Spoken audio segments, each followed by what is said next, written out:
Sakhi, the House of Kanchi Weaves, Telangana, Andhra Pradesh. నమస్కారం రమ్మగారు. నమస్తే జయ. రమ్మగారు, 9 రోజులు, 9 అవతారాలు, 9 నైవేద్యాలు. ఇవే నవరాత్రులు కదా మనం చేసుకునేది. ఈ అవతారాల గురించి, నైవేద్యాల గురించి ఒక్కసారి మాట్లాడుకుందామండి. ఒక్కొక్క రోజుకి సంబంధించి దేవాలయ పద్ధతిని బట్టి, సంప్రదాయాన్ని బట్టి ఒక్కొక్క చోట ఒక్కొక్క రకంగా చేస్తారు జయ. దుర్గగుడిలో ఒక రకం చేస్తారు. అవునండి. ఇక్కడ కనకదుర్గ గుడి అమ్మవారి దేవస్థానం, దుర్గామల్లేశ్వర స్వామి దేవస్థానంలో ఒక రకం, పెద్దమ్మవారి దేవాలయంలో ఒక రకం. ముందే చెప్పుకున్నాం మనం, శ్రీశైలంలో ఒక రకము, ఆలంపూర్లో ఇంకో రకము, శృంగేరి మఠాల్లో ఒక రకము, కంచి మఠాల్లో ఇంకొక రకం. ఏదైనా అమ్మవారి స్వరూపమే అనుకున్నాం కదా. నవదుర్గా స్వరూపాలు వెలయిస్తారు శ్రీశైలంలో. శైలపుత్రి, బ్రహ్మచారిణి, చంద్రఘంట, కూష్మాండ, ఈ స్వరూపాలలో స్కందమాత, కాత్యాయని ఆ స్వరూపాలు చేస్తారు. దానికి ప్రత్యేకంగా ఈవిడ ఇలా ఉంటుందని శ్లోకాలు కూడా ఉన్నాయి. ఆ శ్లోకం ప్రకారం ఆ సౌందర్యాన్ని ఆవిడ ఎలా ఉంటుందో స్వరూపం చూపిస్తారు. మనకి దుర్గాదేవి జనరల్ అన్ని దేవస్థానాల్లో చేసేది ఏంటంటే, మొదటి రోజున బాలా త్రిపుర సుందరి, బాలా స్వరూపంలో ఉంటుంది అమ్మవారు మొదటి రోజు. కాబట్టి పాడ్యమి నాడు బాల త్రిపుర సుందరి వేరు, బాలా త్రిపుర సుందరి వేరు.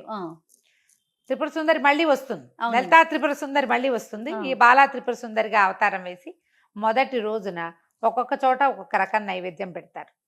ఈ బాలకి పసుపు రంగు వస్త్రాలు సమర్పిస్తారు, పసుపు రంగు గాజులు, కొన్ని చోట్ల ఎరుపు. ఇవేంటంటే ప్రాంత భేదం వల్ల కొంచెం కొంచెం మారుతాయి. నేను నా పద్ధతే చెప్తున్నాను. అట్లానే మీరు అనుసరించే విధానం. బాలా త్రిపుర సుందరికి పసుపు రంగు వస్త్రము, పసుపు రంగు గాజులు. మనం వస్త్రం సమర్పయామి, అలంకారాన్ని సమర్పయామి అని చెప్తాం. అవునండి. ఆ అలంకారాలు సమర్పించేటప్పుడు మనం సులువుగా చేసే అలంకారాలు ఏంటంటే మట్టి గాజులు కొనుక్కోవటం, గాజులు, వస్త్రం. ఈ వస్త్రము గాజులు ఏం చెయ్యాలి అని మీకు అనుమానంగా ఉంటుంది. అవునండి. ఎప్పుడు అందరికీ అదే ప్రశ్న. మీరే ఉంచుకుని వాడుకోవచ్చు. ఒకటి, ఇంటికి వచ్చిన ముత్తైదువులకి రేపు వస్తారు కదా, ఇవాళ వస్త్రం తీసి రేపు వాళ్ళకి పెట్టేసుకోవచ్చు. ఈరోజు నేను అలాగే చేస్తాను.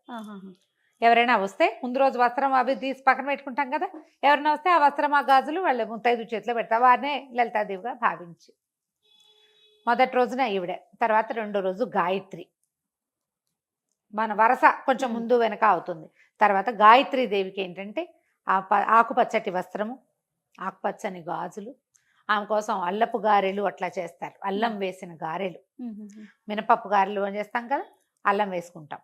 అల్లపు గారెలు చేసుకోవచ్చు. ఇప్పుడు వీటిల్లో పాటుగా మనం ప్రతిరోజు విధిగా కొన్ని పదార్థాలు పెట్టాలి అమ్మవారికి.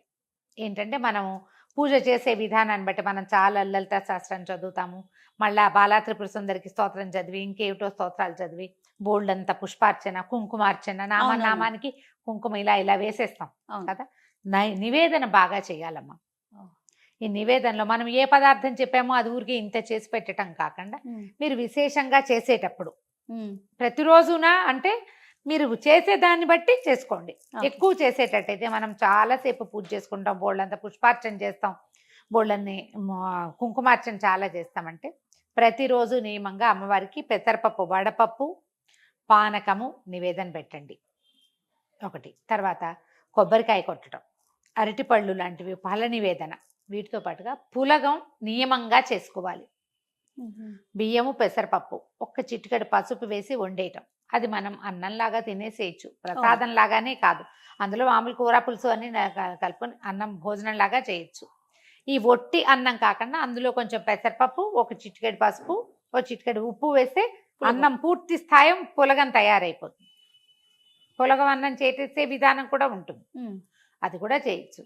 మనం గాయత్రికి అల్లపు గారెలే కాకుండా మనం ఇది చేస్తాం కదా, మన ముద్గోదనం అంటారు, ఏమంటారు దాన్ని, పెసరపప్పు కట్టు పొంగలి కూడా చేసుకోవచ్చు. అన్నపూర్ణాదేవికి కొబ్బరి అన్నం నివేదన చేస్తారు మూడో రోజు. ఈ అన్నపూర్ణాదేవి రోజున అన్నపూర్ణాష్టకం చదువుకుంటాం. ఎంత బాగుంటుందో అన్నపూర్ణాష్టకం, బాగుంటుంది. అమ్మవారికి అది చదువుకోవటం. కొంచెం లేత రంగు వస్త్ర సమర్పణ చేస్తాం. మరి తెల్లటి తెలుపు కాకుండా జాజిపూ రంగు, కొంచెం లేత పసుపు రంగులు అవి నివేదన చేయటం. కొబ్బరి అన్నము, పెరుగన్నం దద్దోజనం చేయొచ్చు కానీ పసుపుగా చేయకూడదు అంటారు. నేనైతే కొబ్బరి అన్నమే చేస్తున్నాను. తర్వాత ఏమో నాలుగో రోజుకి మహాలక్ష్మిని అవతారం చేసుకోవచ్చు.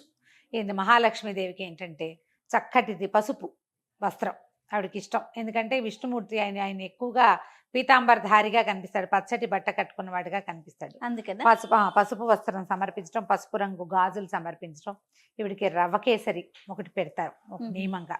లేకపోతే శనగపప్పు లక్ష్మీదేవికి ప్రీతి అని చెప్తారు. అందుకని మనం బూరెలు చేస్తాం కదా, శనగపప్పు బూరెలు మనం పూర్ణాలు చేసుకుంటాం కదా, శనగపప్పు ఆమెకి ఇష్టము అని చెప్తారు.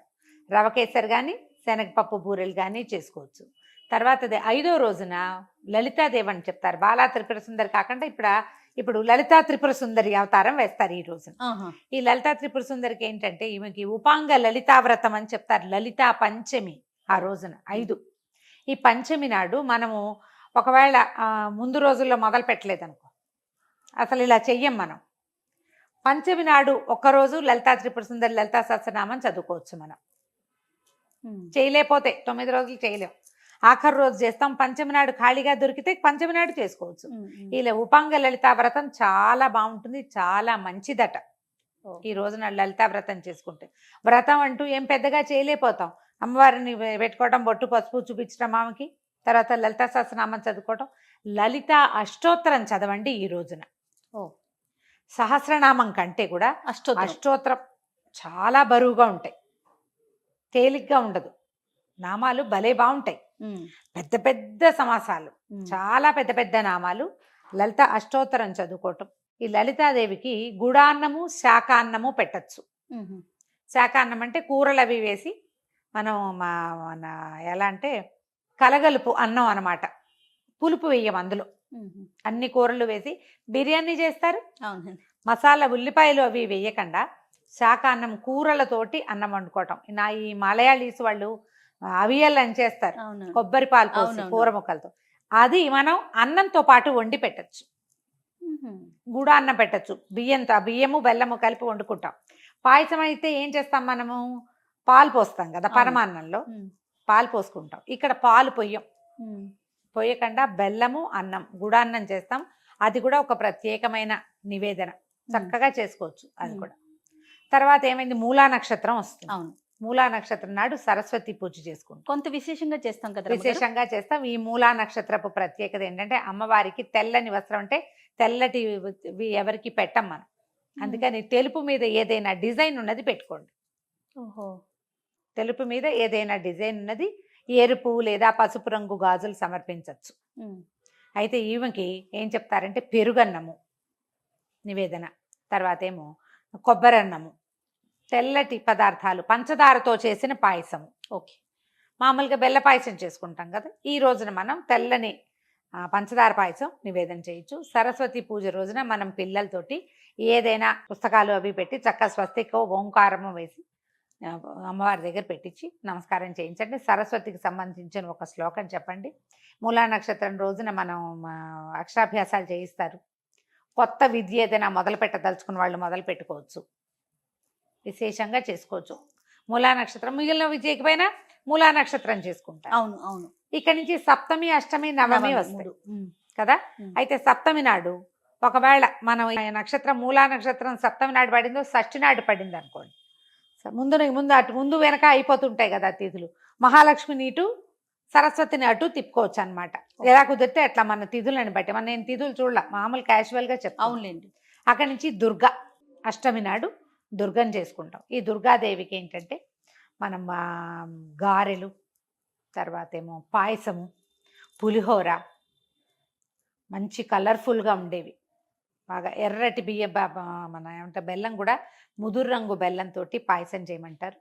ఎక్కువగా చిత్రాన్నమే పెట్టుకుంటాం, పులిహోర నివేదన చేస్తాం అమ్మవారికి.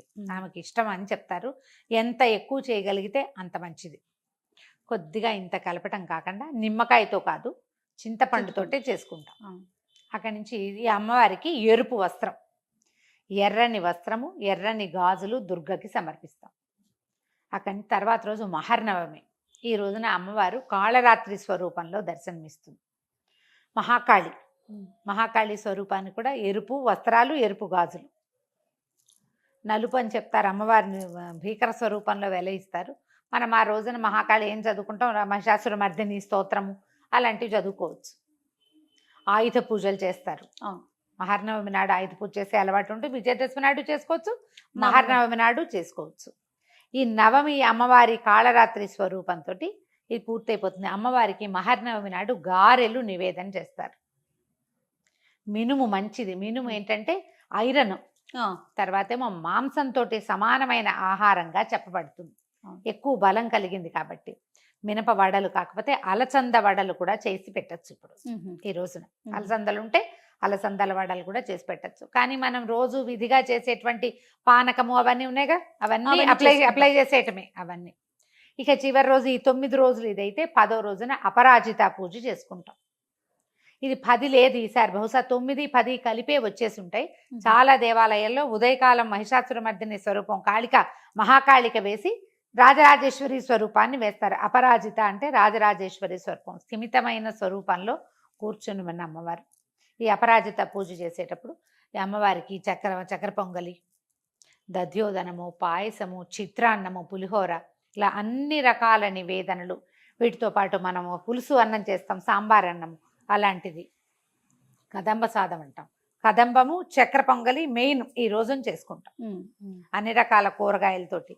ఈ మధ్యలో ఏం చేస్తారంటే ఒక్కొక్క రోజున మనకి తిథి అవి సరిగా కుదరకపోతే శాకంబరి అమ్మవారి స్వరూపాన్ని కూడా వేస్తారు. అవునవును, శాకంబరిని వేస్తారు. శాకంబరిని ఏది రోజైనా ఒకవేళ మనకి అవతారాల్లో ఒక రోజు చేయాలని అనిపిస్తే కనుక మనం సప్తమి నాడు శాకంబరిని చేసుకోవచ్చు. ఆ రోజున అమ్మవారికి కూరలతో చేసిన ఈ సాంబార్ అన్నాన్ని ఆ రోజున అన్ని రకాల కూరలు వేసి అమ్మవారి అలంకరణ కూడా అలాగే చేస్తారు కదా. అలాగే చేస్తారు, కూరగాయలు అన్నీ పెడతారు. మనం ఈ వీటితో పాటు దానాలు ఈ 10 రోజుల్లో మనం విశేషంగా అలంకరణ సామాగ్రి, పువ్వులు, తర్వాత పళ్ళు, వస్త్రాలు విశేషంగా ఇచ్చుకోవచ్చు. దీన్ని దాన ప్రక్రియగా భావించద్దు. తీసుకుంటే మనకి ఏదైనా అవుతుంది ఇలాంటి భావాల్లోకి వెళ్ళబోకండి. ఇది తాంబూలంగా వాయనంగానే వాళ్ళు ఇవ్వాలి, వీళ్ళు తీసుకోవాలి. ఒకే రకం చీరలైనా పర్వాలేదు, డజన్ల కొద్ది ఎర్ర చీరలు పెట్టే వాళ్ళు కూడా కనపడతారు. చేయ విశేషంగా ఎరుపు రంగు వస్త్రాల ప్రధానము ఈ కాలంలో చాలా మంచిది. ఎర్రటి గాజులు, ఎర్రటి వస్త్రాలు, ఈ తిలకాలు బొట్టు పెట్టుకునేవి, కాటుకు పెట్టుకునేవి, తర్వాత చేతులకు వేసుకునేవి, ఏవైనా అలంకరణ సామాగ్రి ఏవైనా సరే, ఏవైనా ఈ 10 రోజుల్లో మీరు ఒక ముత్తైదువు కానీ ఒక బాలిక కానీ ఇస్తే సాక్షాత్తు అమ్మవారికి ఇచ్చినట్టే. ఓకే, ఇలా చేసుకోవచ్చు. వీటిలలో ఇప్పుడు నేను చెప్పిన ఈ పదార్థాలలో ఒక్కొక్క రోజు పాలపూరీలు చేస్తాం, శనగపిండితోటి బజ్జీలు లాంటివి చేయొచ్చు. ఒకటి తీపి చేసాం, ఇంకొకటి కారంగా చేయాలంటే అవి కూడా చేసుకోవచ్చు. తర్వాత ఏమో ఈ మన మహానవమి నాడు మినపసున్ని నివేదన చేసుకోవచ్చు అమ్మవారికి. లక్ష్మీదేవి అవతారం రోజున శనగపిండితోటి తీపి బూందీ లడ్డూలు చేసుకోవచ్చు. మీ శక్తి అనుసారం ఏదైనా చేసుకోవచ్చు. ఇవి నేను చేస్తున్నవి చెప్తున్నాను. ఇవి ఏంటంటే కొన్ని ఒక్కోసారి అటు ఇటుగా అవుతూ ఉంటాయి. అవునవును, దేవాలయాల్లో కూడా ఒక్కో చోట ఒక్కో రకం కనపడుతుంది. మనం ఏదో ఒక విధానాన్ని ఒక అవలంబన పెట్టుకోవటం, దాని ప్రకారం వెళ్ళిపోవటం అంతే. నివేదన చేయటం ముఖ్యం. కామన్ నివేదన ప్రతిరోజు పెసరపప్పు, పానకము, పులగము తప్పనిసరి, పళ్ళు, కొబ్బరికాయలు ఇవి సామాన్యంగా చేసుకునేవి. వాటితో పాటు ఇవి ఇంకా అమెండ్మెంట్లు కావాలంటే మనం వంట చేసేసుకోవటం, అన్నం, కూర, పప్పు, పులుసు అన్ని పళ్ళెంలో చక్కగా అన్ని పదార్థాలు వేసి మహానివేదన కూడా చేసుకోవచ్చు. ఆ కంచంలో పప్పు, కూర, పులుసు, చారు, ఒక బిళ్ళ పెరుగు, నెయ్యేసి ఓ బెల్లం ముక్క పెట్టి అన్నంలో చక్కగా నెయ్యేసి అవి ఒక మంచినీళ్ళ గ్లాస్తో సహా తీసుకెళ్ళి అమ్మవారి ముందు పెట్టి, ఇదిగో ఇవాళ నివేదన ఇది, నేను ఇవి చేసుకున్నాను, మీరు ఇవేమి విశేషాలు చేయలేకపోతే అన్న నివేదన చేయండి. ఎంత అద్భుతమైన నివేదనో అది. ఓ అరటిపండు పొలిచి దాంతోపాటు పక్కన పెట్టడం, చూపించటం ఎంత బాగుందో చూడు, అద్భుతం కదండి. ఎలా కుదిరితే అట్లా చేసుకోండమ్మా.